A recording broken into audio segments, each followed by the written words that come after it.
আপনি হয়তোবা সোশ্যাল মিডিয়াতে বা নিউজে দেখেছেন অনেকেই ফ্রিল্যান্সিং করে ঘরে বসেই মাসে লাখ লাখ টাকা ইনকাম করতেছে, কেউ 50,000, কেউ 1 লাখ 2 লাখ বা তারও বেশি ইনকাম করতেছে। সেটা দেখে হয়তোবা আপনার ইচ্ছা হয়েছে ওরা আসলে কিভাবে এটা করতেছে, কিভাবে ফ্রিল্যান্সিং করে। এই ধরনের কোয়েশ্চেন যদি আপনার মাথায় এসে থাকে তাহলে এই ভিডিওটা আপনার জন্য। এই ভিডিওতে আমি কথা বলবো 6টা স্টেপ নিয়ে, যে স্টেপসগুলো ফলো করে আপনি ফ্রিল্যান্সিং শুরু করতে পারবেন।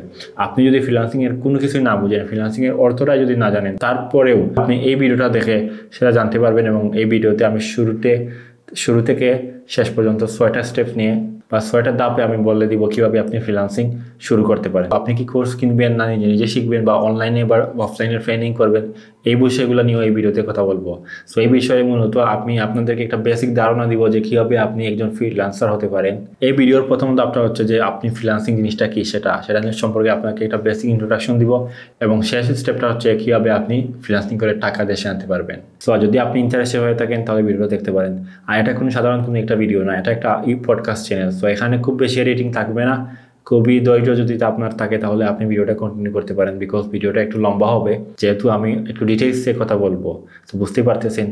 If you are interested, let's get started. তো স্টেপ 1-এ আপনাকে জানতে হবে বা বুঝতে হবে যে ফ্রিল্যান্সিং জিনিসটা আসলে কি। যদি আপনি সেটা না জানেন তাহলে তো অবশ্যই ফ্রিল্যান্সিং দুনিয়ায় এসে আপনি ধোঁকা খাবেন। অনেকেই আছে ফ্রিল্যান্সিং দুনিয়া শুরু করে স্ক্যামের শিকার হচ্ছে, লাখ লাখ টাকা না হলেও হাজার হাজার টাকা ক্ষতি হচ্ছে বা কুয়াচ্ছে। সো আপনি যদি স্ক্যামের শিকার হতে না চান তাহলে ডেফিনেটলি আগে বুঝতে হবে ফ্রিল্যান্সিং জিনিসটা কি। এবং অনলাইনে আসলে কাজ করাটা কিন্তু ফ্রিল্যান্সিং না। আপনারা হয়তো অনেকেই মনে করেন যে অনলাইনে কাজ করতেছে, ল্যাপটপে কোনো কাজ করতেছে, সে হয়তো ফ্রিল্যান্সিং করতেছে। বিষয়টা এরকম না। ল্যাপটপে বা অনলাইনে অনেকে ব্যবসা করতেছে, অনেকে চাকরি বা জব করতেছে। সো ফ্রিল্যান্সিং, চাকরি বা বিজনেস, এই জিনিসগুলোর মধ্যে পার্থক্য আছে। পার্থক্যটা আসলে কি? ফ্রিল্যান্সিং হচ্ছে যে একটা স্বাধীন পেশা। ধরেন এই যে আমি একটা ভিডিও বানাচ্ছি, এই ভিডিওটা একজন এডিট করবে, এডিটটা হয়তো আমি করব, খুবই বেসিক এডিট করব, কিন্তু একজন ডিজাইনার দিয়ে আমি একটা থাম্বনেইল ডিজাইন বানাবো বা একটা ডিজাইন করবে আগে থাম্বনেইল এই ভিডিওর জন্য, যেটা দেখে হয়তো আপনি ক্লিক করছেন। এই যে একজন ডিজাইনার, এই ডিজাইনারকে আমি পেলাম কোথায়? আমি একটা সোশ্যাল মিডিয়া গ্রুপে ওকে পাইছি। সে কিন্তু আমার কোম্পানির কোনো এমপ্লয়ি না, তাকে আমি একটা সোশ্যাল মিডিয়া গ্রুপে পাইছি, তার সাথে আমি মেসেজে কথা বলেছি, কথা বলে এগ্রি হয়েছি যে সে আমার এই ডিজাইনটা করে দিবে এই ভিডিওর, এবং তাকে আমি একটা পেমেন্ট দিব। এই যে সে কাজটা করতেছে আমার, সে কিন্তু আমার কোনো এমপ্লয়ি না, তার কিন্তু মাসিক ভিত্তিতে আমি কোনো স্যালারি দেই না, তার সাথে আমার কোনো পার্মানেন্ট কোনো কন্ট্রাক্ট নাই। এই যে সে কাজটা আমার করতেছে সেটা হচ্ছে সে ফ্রিল্যান্সিং করতেছে। সে হয়তো বিদেশি ক্লায়েন্টের এরকম কাজ করতেছে। অনলাইনে কাজ করা মানে যে শুধু বিদেশি ক্লায়েন্টের কাজ করা, বিষয়টা এরকম না, দেশি ক্লায়েন্টেরও কাজ করা যায়। এবং ফ্রিল্যান্সিং শুধু অনলাইনে যে করতে হয়, ইন্টারনেটে, কম্পিউটারে, এরকম না, অফলাইনেও করা যায়। যেমন ইলেকট্রিশিয়ান আপনারা আমাদের দেশে আছে ইলেকট্রিশিয়ান, যারা আপনি হয়তো তাদেরকে কল দিলেন, তারা আসবে, আপনার কাজটা করে দিবে, আপনি তাদেরকে টাকা দিবেন। এই যে তারা কাজটা করতেছে, এটা কিন্তু একটা ফ্রিল্যান্সিং। তাদের কোনো কোম্পানি নাই, হয়তো বা তাদের কোনো ট্রেড লাইসেন্স নাই, তারা যে কোনো মানুষের কাজ যে কোনো সময় তাদের ইচ্ছা করতে পারে, যখন ইচ্ছা হবে না করবে না। এজন্যই বলে ফ্রিল্যান্সিং একটা স্বাধীন পেশা। এই যে ডিজাইনার, যেটা আমার থাম্বনেইলটা ডিজাইন করতেছে, সে যে শুধু আমার কাজ করতেছে এরকম না, সে আরও ডিজাইনার, আরও অনেকের কাজ করতেছে, আরও অনেক কোম্পানির কাজ করতেছে। তার যখন ইচ্ছা হয় কাজ করতেছে, যখন ইচ্ছা হবে কাজ করবে না। এই যে সে স্বাধীনভাবে কাজ করতেছে সেটাকেই বলে ফ্রিল্যান্সিং। এবং ফ্রিল্যান্সিং অনলাইনে হতে পারে, আবার অফলাইনে হতে পারে। এই যে ইলেকট্রিশিয়ানের কথা বলছিলাম, সে কিন্তু অফলাইনে ফ্রিল্যান্সিং করতেছে। এরকম আরও অনেকেই আছে, ফ্রিল্যান্স জার্নালিস্ট আছে বা সাংবাদিক আছে যারা অফলাইনে ফ্রিল্যান্সিং করতেছে। নর্মালি বাংলাদেশে ফ্রিল্যান্সিং বলতে অনলাইনে কাজ করাটাকে বোঝায় এবং ফরেন ক্লায়েন্টের কাজ করাটাকে বোঝায়। আপনি হয়তো বা দেশি ক্লায়েন্টের কাজ করতে পারেন ফ্রিল্যান্সার হিসাবে। আর ফ্রিল্যান্সিং কোনো একটা শিকার বিষয় না, ফ্রিল্যান্সিং হচ্ছে করার বিষয়। শিকার বিষয় হচ্ছে একটা স্কিলস। আপনি একটা কাজ শিখবেন, করে আপনি ফ্রিল্যান্সিং করবেন। ফ্রিল্যান্সিংয়ে বলতে পারেন আপনি একটা সিস্টেম। এই যে আমার ডিজাইনারটা থাম্বনেইলটা ডিজাইন করতেছে, সে আমার কোনো এমপ্লয়ি না, সে একজন ছুটা কাজ করতেছে আমার, সে বিভিন্ন সময় বিভিন্ন জনের কাজ করতেছে। এই যে একটা প্রসেস বা একটা সিস্টেম, এটাকেই বলে ফ্রিল্যান্সিং। তো আশা করি ফ্রিল্যান্সিং জিনিসটা কি আপনারা বুঝতে পারছেন। এটা হচ্ছে স্টেপ 1। এখন আপনি যেহেতু বুঝে গেছেন ফ্রিল্যান্সিং জিনিসটা কি, এখন আপনার স্টেপ 2 হচ্ছে আপনি তো কাজ শিখতে হবে। আমি বললাম না ফ্রিল্যান্সিং শেখার বিষয় না, আপনি শিখবেন একটা কাজ, একটা স্কিলস আপনার থাকতে হবে। সেই স্কিলসটা ব্যবহার করে আপনি টাকা ইনকাম করবেন বা ফ্রিল্যান্সিং করবেন। কি স্কিল শিখবেন? আপনাকে যে কোনো স্কিল শিখতে পারেন। ফ্রিল্যান্সিং দুনিয়ায় অনেক স্কিলস আছে। বা অনেক কাজ আছে যেগুলো করা যায়, যেমন এডিটিং আছে, ডিজাইনিং আছে, মার্কেটিং আছে, ভার্চুয়াল অ্যাসিস্ট্যান্ট আছে বা অ্যাডমিনিস্ট্রেটিভ কাজ আছে, তারপরে প্রোগ্রামিং আছে, সাইবার সিকিউরিটি আছে, রাইটিং আছে, এরকম অনেক অনেক কাজ আছে। এই যে বললাম যে কাজগুলো, এগুলোর ভিতরে আবার সাব ক্যাটাগরি আছে বা আরও অনেক ধরনের কাজ আছে। যেমন ডিজাইনিংয়ের ভিতরে আছে logo designer, thumbnail designer, app designer বা ওয়েবসাইট ডিজাইনার। ঠিক এরকম এডিটিংয়ের ভিতরে আছে ধরেন শর্ট ফর্ম ভিডিও এডিটর, মানে হচ্ছে ভার্টিক্যাল ভিডিও যারা রিলসটা এডিট করে, কেউ কেউ আছে লং ফর্ম ভিডিও মানে ইউটিউব ভিডিও এডিট করে, এরকম বিভিন্ন ধরনের ক্যাটাগরি আছে। এখন আপনি ডিসাইড করবেন যে আপনি কি শিখতে চান। সো আগে স্টেপ 2তে আপনাকে ডিসাইড করতে হবে ফ্রিল্যান্সিং করার জন্য যে আপনার একটা স্কিলস লাগবে শেখা। স্কিলসটা কি শিখবেন? অনেক ধরনের স্কিলস আছে, আমি অলরেডি কয়েকটা মেনশন করেছি। আপনি এই স্কিলসগুলা বা এই কাজগুলো নিয়ে একটু ঘাটাঘাটি করবেন। সবগুলো কাজ যে নামগুলো আমি আপনাদেরকে বলেছি সবগুলোর ডিমান্ড মার্কেটে আছে। সবগুলা যদি আপনি কাজটা ভালোভাবে করতে পারেন তাহলে যে কোনো কাজ করে আপনি ভালো ইনকাম করতে পারবেন। আপনাকে ডিসাইড করতে হবে যে আপনি কোনটা শিখবেন। এখন কোনটা শেখা ভালো হবে এটা যদি আপনার প্রশ্ন হয়, আমি বলবো যে আপনার কোনটা ইচ্ছা, আপনি কোনটা শিখতে কমফোর্টেবল ফিল করেন, কোনটাতে আপনার ইন্টারেস্ট বেশি সেটাই আপনি শিখবেন। যদি সেটা ডিজাইনিং হয়, এডিটিং হয়, সেটা মার্কেটিং হোক বা সেটা রাইটিং হোক বা সেটা হতে পারে অ্যাডমিন ওয়ার্ক, যে কোনোটা আপনার যেটা পছন্দ, আপনার যেটা ইচ্ছা সেটা আপনি করবেন। আমার পরামর্শ থাকবে আপনি এই কাজগুলো নিয়ে কিছু ভিডিও দেখবেন ইউটিউবে। প্রত্যেকটা ধরেন ডিজাইনিং যদি আপনার আগ্রহ হয়ে থাকে তাহলে ডিজাইনিং নিয়ে আপনি 20টা 30টা বা 50টা ভিডিও দেখবেন। দেখে আপনি সিদ্ধান্ত নেবেন যে আসলে ডিজাইনিংটা আপনি পারবেন কি পারবেন না। যদি মনে হয় যে এটা আপনার জন্য না, আপনি ট্রাই করতে পারেন এডিটিং অথবা মার্কেটিং। তো এইভাবে আপনি ভিডিওগুলো দেখবেন। ইউটিউবে ফ্রি ভিডিও অনেকেই আছে, সার্চ মারলে খুঁজে আপনি দেখতে পারেন। দেখে আপনি ডিসাইড করবেন যে কোন স্কিলসটা আপনার শেখা উচিত। যখন আপনি ডিসাইড করে ফেলবেন যে আপনি কোন স্কিল শিখবেন, তখন আসে যে এই স্কিলসটা আসলে আপনি শিখবেন কীভাবে। আপনাকে তো এটা শিখতে হবে, শেখার কয়েকটা মাধ্যম আছে। এর মধ্যে সবচেয়ে পপুলার হচ্ছে 2টা স্টেপ বা 2টা মাধ্যম। সেটা হচ্ছে নিজে নিজে শেখা, আর একটা হচ্ছে গিয়ে কোনো কোর্স বা ট্রেনিং সেন্টারের মাধ্যমে শেখা। এখন নিজে নিজে কীভাবে শিখবেন সেটা নিয়ে বলি। ধরেন ইউটিউবে ফ্রি রিসোর্স আছে বা ফ্রি ভিডিও আছে, অনেকেই আছে। আমি নিজে নিজে ফ্রিল্যান্সিং শিখেছি ইউটিউবে ভিডিও দেখে বিভিন্ন ধরে। আপনি যদি ডিজাইনিং শিখতে চান তাহলে আপনি যদি ইউটিউবে সার্চ দেন যে গ্রাফিক ডিজাইন টিউটোরিয়াল, অথবা আপনি ধরলাম আপনি থাম্বনেইল ডিজাইন শিখতে চান, থাম্বনেইল ডিজাইন টিউটোরিয়াল, এভাবে যদি সার্চ মারেন তাহলে অনেক ভিডিও আসবে, সেগুলো দেখে থেকে আপনি ডিজাইনিং শিখতে পারেন। আপনি যদি শিখতে চান এডিটিং তাহলে এডিটিং টিউটোরিয়াল, এইভাবে লিখে সার্চ মারবেন, অনেক ভিডিও আসবে। আপনি যদি ইংলিশ বুঝেন তাহলে ইংলিশ ভিডিও দেখবেন, বাংলা বুঝলে আপনি ডেফিনেটলি বাংলা ভিডিও দেখবেন। বাংলা ইংলিশ 2 ধরনের ভিডিও পাওয়া যায় ইউটিউবে। সো আপনি এই ধরনের যে স্কিলসটা আপনি ডিসাইড করছেন শিখবেন, সেটা আপনি অফলাইনে ইউটিউবে ভিডিও দেখে শিখতে পারেন। তারপরে আছে গুগলে আপনি যদি কোনো কিছু না বুঝেন, কোনো একটা শব্দ বা কোনো একটা টার্মের মিনিং যদি আপনি না বুঝেন, তাহলে ডেফিনেটলি আপনি গুগলে সার্চ মারতে পারেন, সার্চ করে আপনি জানতে পারেন। এটা হচ্ছে একটা স্টেপ বা একটা মাধ্যম যে আপনি কীভাবে শিখতে পারবেন। আরেকটা মাধ্যম হচ্ছে যে এই যে বললাম কোর্স কিনে অথবা লাইভ ট্রেনিং করে বা অফলাইনে ট্রেনিং করে। এই মাধ্যমে সবচেয়ে বেশি স্ক্যামে হয়, এই বিষয়ে আপনাকে সতর্ক হতে হবে।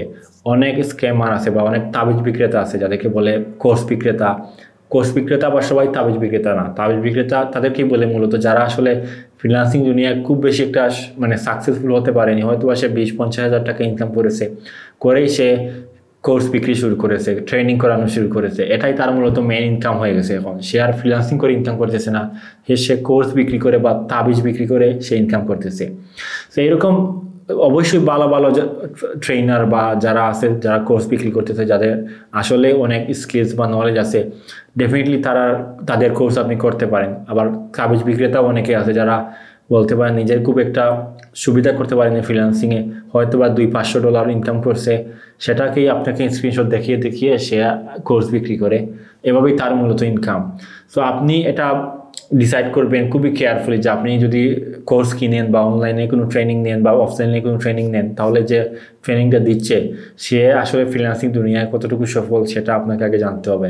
আমি ব্যক্তিগতভাবে মনে করি যারা অ্যাটলিস্ট মাসে 1 লাখের নিচে ইনকাম করেছে বা 1 লাখের উপরে ইনকাম করতে পারেনি, তারা আসলে ফ্রিল্যান্সিং দুনিয়ায় সফল হতে পারেনি, এবং এই ধরনের কোনো ব্যক্তির কোর্স আপনার করা উচিত না। আমি নিজের এক্সপিরিয়েন্স থেকে যেটা বলতে পারি যে যদি কোনো ফ্রিল্যান্সারে ফরেন ক্লায়েন্টের কাজ করে এবং সে যদি আসলে স্কিলড হয়, সে যদি একজন ভালো মানের ফ্রিল্যান্সার হয়, তাহলে তার মিনিমাম মাসে ইনকাম 1 লক্ষ টাকা হয়। এটা ইম্পসিবল না, এটা সম্ভব। এখন এইরকম এর নিচে যারা করে আমি ব্যক্তিগতভাবে মনে করি তারা যদি ফরেন ক্লায়েন্টের কাজ করতেছে, লোকাল ক্লায়েন্টস না, কিন্তু বাংলাদেশি ক্লায়েন্টস না, ফরেন ক্লায়েন্টস, যদি তারা 50,000, 70,000, 40,000 ইনকাম করে, এরকম করে যদি কেউ নিজেকে সফল ফ্রিল্যান্সার মনে করে এবং যদি কোর্স করায়, আমি ব্যক্তিগতভাবে বলবো যে তাদের কোর্স না করার জন্য। আমি স্টিল মনে করি তারা এখনও সফল হয়নি, কারণ এই দুনিয়ায় মানে 1 লক্ষ টাকা ইনকাম করা খুব একটা কঠিন কাজ না। যদি তারা করতে না পারে তাহলে তারা নিজে এখন পর্যন্ত সফল হতে পারেনি, তারা কীভাবে আপনাকে সফল করবে? তো এজন্য আমি যেটা ব্যক্তিগতভাবে মনে করি সেটা হচ্ছে যে আপনি যেই ট্রেনারের বা যার কোর্স কিনবেন দেখবেন সে নিজে আগে কতটুকু সফল হয়েছে, তার ইনকাম কীরকম আছে। সে হয়তো অনেক সময় ইনকাম আপনাকে বলবে না, অনেক সফল ফ্রিল্যান্সার আছে যাদের ইনকাম লাখ লাখ টাকা, কিন্তু তারা এটা বলে না। সেটা বোঝার কিছু উপায় আছে, সেটা হচ্ছে তাদের লাইফস্টাইল। আপনি তাদের সোশ্যাল মিডিয়া চেক করবেন, দেখবেন তাদের লাইফস্টাইলটা কীরকম। তাদের লাইফস্টাইল চলাফেরা দেখলে আপনি বুঝতে পারবেন যে তাদের টাকা পয়সা কীরকম আছে। যারা ডেফিনেটলি সফল, তাদের টাকা পয়সা বেশি আছে, তাদের লাইফস্টাইলটাও একটু এক্সপেন্সিভ হবে, হাই ক্লাস হবে। সো এইটা একটা আইডিয়া দিলাম আর কি। ডেফিনেটলি এটা অনেক সময় আছে অনেকে শো অফ করে, সেটাও মাথায় রাখতে হবে। সো অনেক কিছু বুঝে শুনে আপনাকে ডিসাইড করতে হবে যে আপনি কার কোর্স কিনবেন। ব্যক্তিগতভাবে যেহেতু আমি কারো কোর্স করিনি তাই আমি কোনো কোর্স রেকমেন্ড করি না, কিন্তু আপনি কাটাকাটি করলে ডেফিনেটলি অনলাইনে অনেক পপুলার আছে, অনেক ব্যক্তিবর্গ যারা কোর্স সেল করতেছে, তাদের ক্লায়েন্টস বা তাদের যে স্টুডেন্টসগুলো আছে তাদের স্টুডেন্টসের ফিডব্যাকগুলো আপনারা দেখবেন। আপনার পরিচিত যদি কেউ কারো কোর্স করে থাকে, যদি মনে করে যে সেটা ভালো কোর্স ছিল, রেকমেন্ড করে, সেটা আপনি করতে পারেন। আর ডেফিনেটলি যদি কোর্স আপনি না কিনে থাকেন তাহলে ডেফিনেটলি অফলাইনে তো আপনি শিখতে পারতেছেন, মানে অনলাইনে তো আপনি ফ্রিতে শিখতে পারতেছেন। সো কোর্স কাদের জন্য আসলে শেখা উচিত? যারা একটা আমি বলবো যে একটু অলস, বা আমি বলবো যে যারা একটু মানে পরিশ্রম কম করতে চান। অনলাইনে শিখতে গেলে আপনাকে অনেক পরিশ্রম করতে হবে, অনেক জিনিস কাটাকাটি করে শিখতে হবে। একটা জিনিস হয়তো বা আপনি কোর্স করলে হয়তো আপনি আধা ঘন্টা শিখে যাবেন, অনলাইনে হয়তো বা সেটা 2 ঘন্টা লাগবে, 2 দিন লাগবে, যেহেতু আপনাকে অনেক কিছু কাটাকাটি করে শিখতে হবে। একটা ভিডিও দেখে হয়তো আপনি শিখবেন না, আপনাকে 2-3টা ভিডিও দেখা লাগবে। তো এরকম যেহেতু অনলাইনে যে জিনিসগুলো আছে বা যে ভিডিওগুলো আছে, যে রিসোর্সগুলো আছে, ওইগুলো খুবই অর্গানাইজ ওয়েতে নাই। কোর্সে নর্মালি অর্গানাইজ ওয়েতে থাকে কন্টেন্টগুলো। সো কোর্স থেকে শেখাটা অনেক ক্ষেত্রে ইজিয়ার। এই জন্য আপনার যদি কোর্স কেনার টাকা না থাকে বা ইচ্ছা না থাকে তাহলে আপনাকে একটু পরিশ্রম করতে হবে, ধৈর্য ধরে অনলাইনে শিখতে হবে, মানে অনলাইন থেকে ফ্রিতে শিখতে হবে। আর যদি টাকা থাকে তাহলে ডেফিনেটলি কোর্স কিনতে পারেন। যারা ভালো ভালো কোর্স ক্রিয়েটর আছে, তারা এক্সপিরিয়েন্স, যারা জীবনে সফল হয়ে গেছে ফ্রিল্যান্সিং দুনিয়ায়, তারা অনেকেই এজেন্সি এখন চালাচ্ছে ফ্রিল্যান্সিং করে। সো এই ধরনের অনেক ব্যক্তি আছে যাদের কোর্স আপনারা কিনতে পারেন। এই হচ্ছে স্টেপ 3। স্টেপ 3তে আপনি শিখে গেছেন, আশা করি আপনি যেভাবেই হোক আপনি শিখে গেছেন ফ্রিল্যান্সিং। তারপরে হচ্ছে স্টেপ 4। তো 4 নম্বরে তোমাকে যে কাজটা করতে হবে সেটা হচ্ছে তোমাকে একটা পোর্টফোলিও বানাইতে হবে। পোর্টফোলিওটা কি আসলে? পোর্টফোলিও হচ্ছে যে তুমি যে স্কিলসগুলো আছে বা যে স্কিলসটা তুমি শিখছো, ধরলাম ডিজাইনটা, তুমি যে ডিজাইনার, তোমার কিছু কাজের স্যাম্পল থাকতে হবে। বা তুমি যদি হয়ে থাকো ভিডিও এডিটর, তাহলে তোমার ভিডিও এডিটিংয়ে কিছু স্যাম্পল থাকা লাগবে, যেটাকে বলে পোর্টফোলিও। সেটা তোমার ক্লায়েন্ট যারা আছে তারা হয়তো অনেক সময় দেখতে চায় যে তোমার পোর্টফোলিও দেখাও বা তোমার স্যাম্পল দেখাও, কী কাজ করছো তুমি, বা তোমার স্কিলসটা কি আমরা বুঝবো কীভাবে, সেটা বোঝানোর জন্য তো তোমার কিছু কাজের স্যাম্পল থাকা লাগবে। সেই উদাহরণগুলো দেওয়ার জন্য বা স্যাম্পলগুলো দেওয়ার জন্য বা স্যাম্পলসগুলোকে মূলত পোর্টফোলিও বলে। সো অনেক সময় ধরেন তুমি যদি একটা কাজ শিখছো, ধরলাম সেটা পোর্টফোলিও এরকম ডিজাইনিং বা এডিটিং না, ধরলাম সেটা ভার্চুয়াল অ্যাসিস্ট্যান্স বা অ্যাডমিন রিলেটেড যে কাজগুলো আছে, অ্যাসিস্ট্যান্ট হিসাবে যে কাজগুলো আছে, সেটাতে পোর্টফোলিও হিসাবে আসলে তোমার একটা কিছু দেখানোর সুযোগ নাই। সো এই ধরনের সিচুয়েশনে তোমাকে যেটা করতে হবে, তুমি হয়তো বা সামহাও তুমি বোঝাইতে হবে তোমার ক্লায়েন্টকে যে তুমি এই বিষয়ে কাজ জানো, কথাবার্তার মাধ্যমে, বা তুমি হয়তো বা কোনো একজন বড় ভাই বা সামওয়ান বা কোন কোম্পানির ইন্টার্নশিপ করছো সেইটার মাধ্যমে। সো আমি যেটা হাইলি রেকমেন্ড করি যে তুমি কোনো একজন বড় ভাই বা যারা সফল ফ্রিল্যান্সার তার আন্ডারে কাজ করো, ইন্টার্নশিপ করো, অথবা কোনো এজেন্সিতে ইন্টার্নশিপ করো। এইভাবে তুমি একটা পোর্টফোলিও, এই ইন্টার্নশিপ যেটা তুমি করবা সেটাও কিন্তু একটা পোর্টফোলিওরই অংশ। পোর্টফোলিও যে শুধু তোমার কাজের স্যাম্পল এরকম না, এই যে তুমি কাজগুলো করছো, ইন্টার্নশিপ করছো, এটাও পোর্টফোলিওরই অংশ। তো আমি যেটা রেকমেন্ড করি তোমাকে স্টেপ 4-এ এরকম পোর্টফোলিও বিল্ড করতে হবে। সেটা যদি তোমার এডিটিং ডিজাইনিং হয় তাহলে ডিজাইনিং এডিটিং স্যাম্পলস কিছু করতে হবে, যেগুলো ক্লায়েন্টকে দেখাইতে পারবা যে এই দেখো আমার কাজ, এই ধরনের কাজ আমি করতে পারি, যে ক্লায়েন্ট আর কি তুমি যে একজন ভালো ডিজাইনার বা এডিটর সেটা বুঝতে পারে।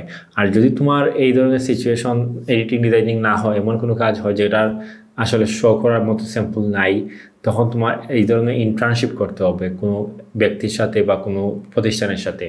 সেটা হতে পারে ধরেন এজেন্সি, অনেকের সাথে প্রয়োজনে ফ্রিতে তোমাকে কয়েক মাস কাজ করতে হবে, সেটাই বাস্তবতা। যারা নতুন তাদেরকে একটু কষ্ট করতেই হয়। তো আমি রেকমেন্ড করবো যে তুমি যদি এমন কোনো কাজ হয়ে থাকো যেটাতে তুমি ধরো এটা রাইটিং না, ডিজাইনিং না, এডিটিং না বা অ্যানিমেশন না, এই কাজগুলো কিন্তু স্যাম্পল তৈরি করা যায়, পোর্টফোলিও হিসাবে এগুলো দেখানো যায়। তোমার ইন্টার্নশিপ না করলেই হচ্ছে বা তোমার কোনো কাজের এক্সপিরিয়েন্স না থাকলে হচ্ছে। কিন্তু যদি সেটা হয়ে থাকে ধরলাম কাস্টমার সাপোর্ট বা এই যে বললাম অ্যাডমিনিস্ট্রেটিভ যে কাজগুলো আছে বা ইমেল ম্যানেজমেন্ট, ক্যালেন্ডার ম্যানেজমেন্ট, এই জাতীয় যে অ্যাডমিন রিলেটেড যে কাজগুলো আছে যেগুলোতে এরকম স্যাম্পল বানিয়ে দেখানোর আসলে সুযোগ নাই, এই কাজগুলোতে তোমার ইন্টার্নশিপটা খুব ইম্পর্টেন্ট বা তোমার কাজের এক্সপিরিয়েন্স। নতুন হিসাবে এরকম কোনো ব্যক্তির সাথে বা কোনো এজেন্সির সাথে তোমাকে কাজের এক্সপিরিয়েন্স থাকতে হবে আর কি। তো আমি যেটা হাইলি রেকমেন্ড করি সেটা হচ্ছে একটা পোর্টফোলিও যেভাবেই হোক, সেটা তোমার এভাবে কাজের স্যাম্পল বানিয়ে হোক অথবা ইন্টার্নশিপ বা অন্য কোনোভাবেই হোক, তুমি যদি ভালো ক্লায়েন্টস পেতে চাও, ক্লায়েন্টস যারা একটু ভালো স্মার্ট ক্লায়েন্টস, যারা একটু ভালো পেমেন্ট দেয়, তারা আসলে পোর্টফোলিও খুঁজে তোমার এক্সপিরিয়েন্স বা তোমার নলেজটা তারা যাচাই করার জন্য এইটা খুঁজে। তো তোমাকে ডেফিনেটলি এটা থাকতে হবে পোর্টফোলিও বা এক্সপিরিয়েন্স। তারপরে আমি যেটা বলবো যে স্টেপ 5, সেটা হচ্ছে তুমি ক্লায়েন্টসটা কীভাবে পাবে। ক্লায়েন্টস কীভাবে পাবে সেটা নিয়ে আমি একটা ডিটেলস একটা ভিডিও বানাইছি, 4টা স্টেপ নিয়ে কথা বলেছি। সেই ভিডিওটা আমার চ্যানেলে আছে, চাইলে এটা দেখতে পারো। তারপরে আমি সংক্ষেপে এখানে একটু বলে ফেলি যে ক্লায়েন্টস কীভাবে পাবে। ক্লায়েন্টস পাওয়ার 4টা স্টেপ যেটা নিয়ে আমি বলছিলাম ডিটেলস একটা ভিডিওতে, সংক্ষেপে সেই 4টা স্টেপ হচ্ছে বিভিন্ন মার্কেট প্লেস আছে। মার্কেট প্লেস হচ্ছে ধরেন অফলাইনে যেরকম বাজার আছে না বা মার্কেট আছে না, যেখানে ক্রেতা থাকে বিক্রেতা থাকে, বিক্রেতারা তাদের পণ্যগুলো সেল করে, ক্রেতারা সেটা কিনে নেয়। ঠিক অনলাইনে এরকম সার্ভিস কেনাবেচার মার্কেট প্লেস বা মার্কেট আছে, যেমন আপওয়ার্ক আছে। সো ওইখানে আপনাদের মতো ফ্রিল্যান্সার যারা আছে তারা গিয়ে তাদের প্রোফাইল বা সার্ভিসগুলো সেল করে, তারা প্রোফাইল ক্রিয়েট করে সার্ভিস বা এই যে বললাম না পোর্টফোলিওগুলো স্যাম্পলগুলো শো করে, তারপরে বিভিন্ন জায়গা থেকে ক্লায়েন্টসরা বা কাস্টমার যারা আছে ওরা এসে এগুলো চেক করে দেখে, তারপরে যাদের কাজ পছন্দ হয় তাদের সাথে কাজ করে। সো এই হচ্ছে একটা উপায় কাজের বা ক্লায়েন্টস পাওয়ার মার্কেট প্লেসের মাধ্যমে। আরেকটা উপায় হচ্ছে সোশ্যাল মিডিয়া।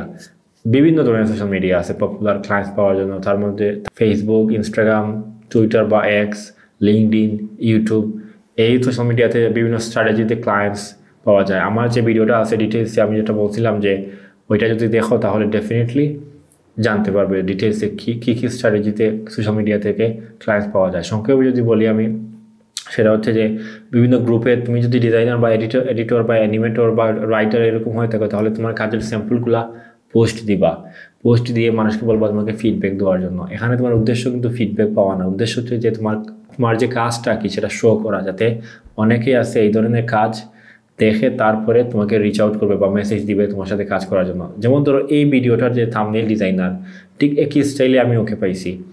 আমি একটা গ্রুপে দেখছি তার কিছু থাম্বনেল সে পোস্ট দিচ্ছে, তার করা কাজ আমার কাছে দেখে ভালো লাগছে, আমি ওকে মেসেজ দিছি, তারপরে কথাবার্তা বলে ডিসাইড করছি যে সে আমার ডিজাইন করে দিবে। সো সে যে কাজটা পাইছে কীভাবে পাইছে, সে তার কাজটা ফেসবুকে একটা গ্রুপে, বিভিন্ন ধরনের গ্রুপ আছে ফেসবুকে, যে কোনো বিষয়, আপনি ডিজাইনার হলে ডিজাইন রিলেটেড গ্রুপ আছে, আপনি যদি এডিটর হন তাহলে এডিটিং নিয়ে গ্রুপ আছে, দেশি বিদেশি গ্রুপ আছে। শুধু এই ধরনের গ্রুপ না, আপনার যে নিশ বা আপনার যে স্কিলস, এই স্কিলসের বাইরের যে গ্রুপগুলো আছে, ধরেন আপনি এডিটর, আপনার ক্লায়েন্টসগুলো কারা, কন্টেন্ট যারা বানায়, সো কন্টেন্ট ক্রিয়েটরদের যে গ্রুপগুলো আছে ওইখানে আপনি জয়েন করবেন। বা আপনার ডিজাইনারের ক্লায়েন্টস কারা, আপনার ক্লায়েন্টস যে ইন্ডাস্ট্রিতে আছে সেই ইন্ডাস্ট্রির যে গ্রুপগুলো আছে ওইগুলোতেও আপনি জয়েন করবেন। ওই গ্রুপগুলোতে অনেকে জব পোস্ট দিয়ে অনেকে হায়ার করে, তার ফ্রিল্যান্সার বা পার্মানেন্ট এমপ্লয়ি বা রিমোট এমপ্লয়ি যারা অনলাইনে কাজ করতেছে। সো এই হচ্ছে আরেকটা স্ট্র্যাটেজি। আমি 3 নম্বর যেটা স্ট্র্যাটেজি বলি সেটা হচ্ছে গিয়ে আপনি কন্টেন্ট বানাবেন। আপনি নিজে হয়তো ভিডিও বানাবেন অথবা আপনি পোস্ট বানাবেন ইনস্টাগ্রামের জন্য, লিঙ্কডইনের জন্য, টুইটারের জন্য। আপনি যদি কন্টেন্ট ক্রিয়েটর হন তাহলে ইউটিউব হচ্ছে বেস্ট, তারপরে হচ্ছে গিয়ে ইনস্টাগ্রাম এবং টুইটার, তারপরে লিঙ্কডইন, এই 4টা মোটামুটি ভালো মানে স্ট্র্যাটেজি বা ভালো প্ল্যাটফর্ম যদি আপনি নিজে কন্টেন্ট বানান। ধরেন আপনি যদি ইউটিউবার হয়ে থাকেন, মানে আপনি যদি ভিডিও এডিটর হয়ে থাকেন, তাহলে আপনার জন্য সবচেয়ে বেস্ট প্ল্যাটফর্ম হচ্ছে ইউটিউব ডেফিনেটলি, তারপরে আছে টুইটার এবং ইনস্টাগ্রাম। এই তিনটা। তার পাশাপাশি ডিসকর্ড, আপনি যদি থাম্বনেল ডিজাইনার হয়ে থাকেন এবং ভিডিও এডিটর, তাহলে ডিসকর্ড কমিউনিটিগুলো আছে, ওইখানে আপনি জয়েন করতে পারেন, ওইখানে অনেক কাজ পাওয়া যায়। তারপরে আপনি যদি ডিজাইনার হয়ে থাকেন তাহলে আপনার জন্য ইনস্টাগ্রাম একটা খুবই ইম্পর্টেন্ট প্ল্যাটফর্ম, আপনার কাজগুলো এখানে শো করবে, স্যাম্পলগুলো আপলোড দিবেন। টুইটার আছে, লিঙ্কডইন আছে, অনেক ক্ষেত্রে ফেসবুক আপনার জন্য ভালো হতে পারে। তো এরকম আপনার কাজ কি, আপনি যদি রাইটার হয়ে থাকেন তাহলে হয়তো লিঙ্কডইন, টুইটার এগুলো আপনার জন্য সবচেয়ে ভালো প্ল্যাটফর্ম হবে। সো এই ধরনের আপনি কি কাজ শিখছেন সেটার উপর ডিপেন্ডস করে আপনি কোন প্ল্যাটফর্মে আপনি ক্লায়েন্ট পাওয়ার সম্ভাবনা বেশি। আর আপনার যদি এই বিষয়ে কোয়েশ্চেন্স থাকে তাহলে আমাকে ডেফিনেটলি করতে পারেন, অথবা আপনি ChatGPT বা গুগল জেমিনাই এরকম এআই সফটওয়্যার যেগুলো আছে ওইগুলোকে বা গুগলকে আপনি যদি জিজ্ঞেস করেন তাহলে ডেফিনেটলি তারা কিছু আইডিয়াস দিবে কোন কোন ওয়েতে আপনি ক্লায়েন্টস পেতে পারেন। সো এই হচ্ছে 3টা স্ট্র্যাটেজি। আর 4 নম্বর স্ট্র্যাটেজি হচ্ছে রেফারেলস। আপনি যখন একটা ক্লায়েন্ট বা 2টা ক্লায়েন্টস পাইছেন, তাদের সাথে ভালোভাবে কাজ করবেন, তাদেরকে খুশি করবেন, তাদেরকে স্যাটিসফাই করবেন আপনার কাজের মাধ্যমে, তাহলে তারা আপনাকে হয়তো বা আরও ক্লায়েন্টস বা কাজ রেফার করে দিবে বা দিবে আপনাদেরকে। আপনি তাদের কাজগুলো ডেফিনেটলি তাদের সাথে কমিউনিকেশন ঠিকমতো করবেন, তাদের কাজটা তারা যে এক্সপেকটেশন আপনার উপরে রাখছে সেটা যাতে আপনি ফুলফিল করতে পারেন সেটা খেয়াল রাখবেন। অনেক ক্ষেত্রে আছে ক্লায়েন্টসকে বলা লাগে না, তারা নিজেরাই আপনাকে তাদের পরিচিত কারো কাছে রেফার করে দেয়। আর যদি সেটা না করে আপনি নিজে কয়েকটা কাজ করার পর ক্লায়েন্টসকে বলতে পারেন যে আমার আরও কাজ করার ক্যাপাসিটি আছে, আমি আরও ক্লায়েন্টস নিচ্ছি, আপনার যদি পরিচিত কেউ থাকে তাহলে আমাকে যদি রেফার করে দেন তাহলে আমি এটা খুশি হব। তো এরকম যদি আপনি বলেন, ডেফিনেটলি ক্লায়েন্টসগুলো মানে কোনো কিছু মনে করবে না, আপনাকে রেফার করবে। তাদের পরিচিত যদি কেউ থাকে আর কি যারা এরকম কাজ খুঁজতেছে বা কাজের লোক খুঁজতেছে। সো এই হচ্ছে ক্লায়েন্টস পাওয়ার স্ট্র্যাটেজি। আর আমার স্টেপ 5 আপনার ফ্রিল্যান্সিং দুনিয়ায়। আর ফাইনালি হচ্ছে আপনি যে কাজ করার পর টাকাটা আনবেন সেটা কীভাবে আনবেন সেটা নিয়েও আমার একটা ডিটেলসে ভিডিও আছে, আপনি চাইলে এই ভিডিওটা দেখতে পারেন। ওইটা যদি দেখেন তাহলে বিস্তারিত জানতে পারবেন যে কীভাবে আমি দেশে টাকা আনি, মাল্টিপলস ওয়েতে আমি দেশে টাকা আনি, মানে বিভিন্ন ওয়ে আছে দেশে টাকা আনার। আপনি যদি মার্কেট প্লেসে কাজ করে থাকেন তাহলে মার্কেট প্লেস থেকে আপনি পেওনিয়ার বা ওয়াইস এই ধরনের যে প্ল্যাটফর্ম বা আরও বিভিন্ন ধরনের বাংলাদেশে নতুন নতুন প্ল্যাটফর্ম আছে বা কোম্পানি আছে যাদের মাধ্যমে টাকা আনতে পারবেন। তারপর আপনি যদি মার্কেট প্লেসের বাইরে কাজ করেন সেটা নিয়ে আমার ভিডিওটা যদি দেখো, ডিটেলসে যে ভিডিওটা আমার আছে ওইটা যদি দেখো তাহলে ডেফিনেটলি সব কিছু বিস্তারিত ওইখানে বলছি। তারপরে যেটা বলি, মার্কেট প্লেসের বাইরে যদি কাজ করো তাহলে আপনি হয়তো বা এরকম পেওনিয়ার, ওয়াইস এগুলো ইউজ করতে হবে। ওয়াইস বর্তমানে বাংলাদেশে ইউজ করা যাচ্ছে না আমি যতটুকু জানি। সো আপনাকে হয়তো বা বিদেশে যদি কেউ থাকে তার মাধ্যমে পেপাল, ওয়াইস এগুলা ইউজ করা লাগতে পারে আর কি। পেওনিয়ার বর্তমানে আমার জানার মধ্যে বাংলাদেশে অ্যাকাউন্টস খোলা যায় পেওনিয়ারের। সো এরকম আরও নতুন কিছু প্ল্যাটফর্ম আসতেছে বা কোম্পানি আসতেছে বা আছে মার্কেটে। সো ওইগুলো আপনাকে খুঁজতে হবে একটু। আপনি বিভিন্ন গ্রুপে জয়েন করবেন। ধরেন আপনি যদি ডিজাইনার হতে চান তাহলে design group, designer community Bangladesh, designer group এরকম লিখে সার্চ করবেন ফেসবুকে, বাংলাতে, ইংলিশে লিখে, তাহলে অনেক গ্রুপ আসবে। আপনি যদি এডিটর হয়ে থাকেন তাহলে এডিটিং লিখে সার্চ মারবেন ফেসবুকে, অনেক গ্রুপ আসবে। ওইগুলোতে জয়েন করে ওদের মানুষের পোস্টগুলো দেখবেন, কমেন্টগুলো দেখবেন, ওইখানে তাদেরকে কোয়েশ্চেন করবেন, তারা কীভাবে টাকাগুলো আনতেছে জানতে পারবেন আপনারা আপডেটগুলো। আমি যেটা বললাম আর কি, যে আপনার যদি দেশে এরকম অ্যাকাউন্টসগুলোর কোনো অপরচুনিটি বা সুযোগ না থাকে তাহলে বিদেশি কাউকে বা বিদেশের কারো হেল্প নিতে হবে। অথবা আপনার যদি পরিচিত কোনো ফ্রিল্যান্সার থাকে যার অলরেডি কাজ আছে, মানে যে কাজ করতেছে তার হয়তো বা পেমেন্ট আনার সিস্টেম আছে, তার হেল্প নিতে পারে। তো এইভাবে আপনাকে একটু কষ্ট করে, নতুনদের জন্য আসলে একটু কষ্ট করাই লাগে, এটাই হচ্ছে বাস্তবতা। আপনি নতুন মার্কেটে আসছেন, আপনি সব কিছু জানেন না, এর মাঝে অনেক কিছু। আর মার্কেটটা দিন দিন ফ্রিল্যান্সিং দুনিয়াটা অনেক কম্পিটিটিভ হয়ে যাচ্ছে বা কম্পিটিশন বেড়ে যাচ্ছে। সো এখানে একটু কষ্ট করতেই হচ্ছে, নতুনদের জন্য করতেই হবে। তো এই হচ্ছে গিয়ে আমার 6টা স্টেপস আপনার ফ্রিল্যান্সিং জার্নি শুরু করার। এখন আপনার যদি কোনো কোয়েশনস থাকে তাহলে আমাকে ডেফিনেটলি কমেন্টে জিজ্ঞেস করতে পারেন, আমি চেষ্টা করবো রিপ্লাই দেওয়ার। আর ডেফিনেটলি আমার আরও চ্যানেলে বিভিন্ন ধরনের ভিডিও আছে ফ্রিল্যান্সিং নিয়ে, ওইগুলো দেখলে তো হয়তো আপনি ক্লিয়ার হবেন আপনি কোন কোন স্কিলস এই 2025 সালে শিখতে পারেন। ওইটা নিয়েও আমার একটা ভিডিও আসতেছে, ওইটাও আপনি দেখতে পারেন। আরও অনেকগুলো ভিডিও আছে ফ্রিল্যান্সিং বেসিক নিয়ে। সো আপনারা যারা ইন্টারেস্টেড ফ্রিল্যান্সিং দুনিয়ায়, ফ্রিল্যান্সিং করে কত টাকা ইনকাম করা যায় এগুলোতে আপনারা যারা ইন্টারেস্টেড ডেফিনেটলি আমার ভিডিওগুলো দেখতে পারেন। আরও ভিডিও আসতেছে চ্যানেলে, সো চাইলে সাবস্ক্রাইব করে রাখতে পারেন। That's all for this video. Thank you.